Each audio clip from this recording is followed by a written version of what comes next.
Acheter une voiture usagée, une vérification en 10 points. Vous cherchez une voiture usagée, vous voulez être sûr de ne pas tomber sur un citron. Eh bien, vous n'êtes pas les seuls. En effet, il y a des centaines de voitures usagées qui changent de main à chaque semaine au Québec. Comment faire pour être sûr que l'on fait une bonne affaire? Suivez les 10 étapes suivantes et vous êtes déjà sur la bonne voie. La première étape, l'étude. Prenez le temps d'étudier le type de véhicule que vous considérez. Parfois, nous avons une préférence envers un certain type d'auto sans vraiment savoir pourquoi. On aime la forme, on se sent en sécurité, notre papa nous a toujours dit que c'était une bonne voiture, ou on aime le son. La vérité, c'est que les modèles automobiles peuvent changer beaucoup d'une année à l'autre. Et l'on recommande fortement d'aller sur les sites web du genre auto123.com, guide-de-l'autoweb.com et de lire les critiques avant d'acheter. L'autre option est de taper la marque automobile dans Google. On peut trouver des blogs et qui vous donneront l'opinion de ceux qui la conduisent déjà.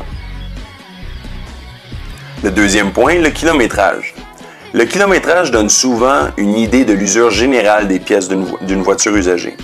On peut utiliser 20 000 km par année comme étant un bon barème vu que les garanties moyennes des constructeurs automobiles sont de 5 ans 100 000 km.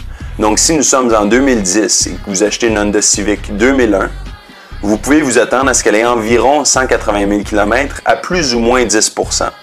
C'est-à-dire que si l'odomètre montre un kilométrage entre 162 et 198 000 km, c'est considéré comme normal. À titre préventif, sachez qu'il arrive parfois que certains vendeurs malhonnêtes reculent l'odomètre. Donc, si vous êtes incertain, regardez les pédales d'accélération et de frein. Elles ne devraient pas apparaître surutilisées en relation avec le kilométrage. Profitez-en pour voir si l'odomètre est en kilomètres et non pas en miles. Le troisième point, les pneus. Il est bon de demander si l'automobile vient avec des pneus d'été et ou des pneus d'hiver, ainsi que de vérifier l'usure des pneus.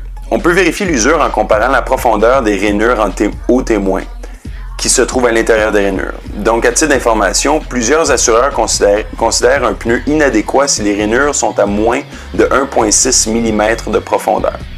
Il est important également de regarder les trois parties du pneu, la partie droite, la partie gauche et la partie centrale, afin de s'assurer de l'uniformité de l'usure du pneu. Quatrième point, l'huile. L'huile devrait être d'une couleur ambrée, jamais noire. La couleur de l'huile peut parfois trahir un vendeur qui dit s'être bien occupé de sa voiture alors qu'en réalité, il a négligé l'entretien. Cinquième point, l'essai routier. Il faut toujours faire un essai routier avant d'acheter une automobile usagée.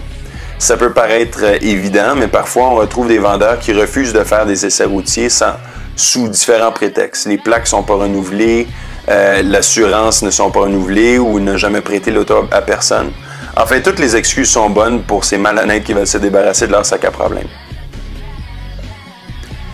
Le sixième point, c'est les freins. Lorsqu'on entend une automobile faire un silement lorsqu'elle freine, c'est que le témoin des freins annonce la fin de la vie de ceux-ci. On peut pas connaître l'espérance de vie en moins d'enlever la roue et de vérifier le frein comme tel, mais il y a quand même quelques points à vérifier lors de l'essai routier, tels qu'une vibration lors du freinage, un freinage saccadé, une pédale profonde ou un frein qui dépasse les 3 clics. Il s'agit parfois de simples ajustements, mais c'est toujours bon de vérifier. Septième point, la suspension. Pendant votre essai routier, portez une attention particulière lorsque vous passez sur un dos d'âne ou lorsque vous engagez dans une courbe. Si l'automobile rebondit, c'est pas bon signe. Vous pouvez simplement appuyer sur l'automobile avec vos bras aussi pour voir combien de temps elle rebondit ou si elle fait un bruit strident. Le huitième point, le tuyau d'échappement. Tendez l'oreille lors de votre essai routier. Vous pouvez baisser les fenêtres et passer à côté d'un immeuble aussi pour faire rebondir le son sur le mur afin d'avoir une meilleure perspective. Les bruits métalliques et de claquements sont ceux à proscrire. Vous pouvez aussi tester avec les révolutions. Si vous allez vers les 5-6 000 révolutions tours par minute, évidemment, il y a plus de vibrations sur les tuyaux d'échappement. Le neuvième point sont les accessoires. Vérifiez que chacun des haut-parleurs de la radio fonctionne, ainsi que la force de la radio pour éviter tout grichement. Baissez les fenêtres électriques au complet pour savoir si celles-ci bloquent lors de la descente. Testez les lumières. Regardez la climatisation. Assurez-vous que la climatisation et le chauffage fonctionnent, ainsi que les bancs chauffants ou tout autre accessoire qui semble important. Finalement, le 10e point, la carrosserie. Assurez-vous de noter toutes les égratignures, la rouille, les bosses, les craques. Si vous avez l'intention de réparer une des pièces, identifiez l'endroit où la pièce se termine et vous aurez une meilleure idée du travail à effectuer, advenant l'éventualité où le remplacement complet de la pièce devient la seule solution. Évidemment, il n'y a rien qui remplace une vérification complète. Si jamais vous voulez avoir un rendez-vous, n'hésitez pas. C'est rachelauto.com. Vous pouvez nous trouver sur Rachel au coin de Préfontaine. Merci et bonne conduite.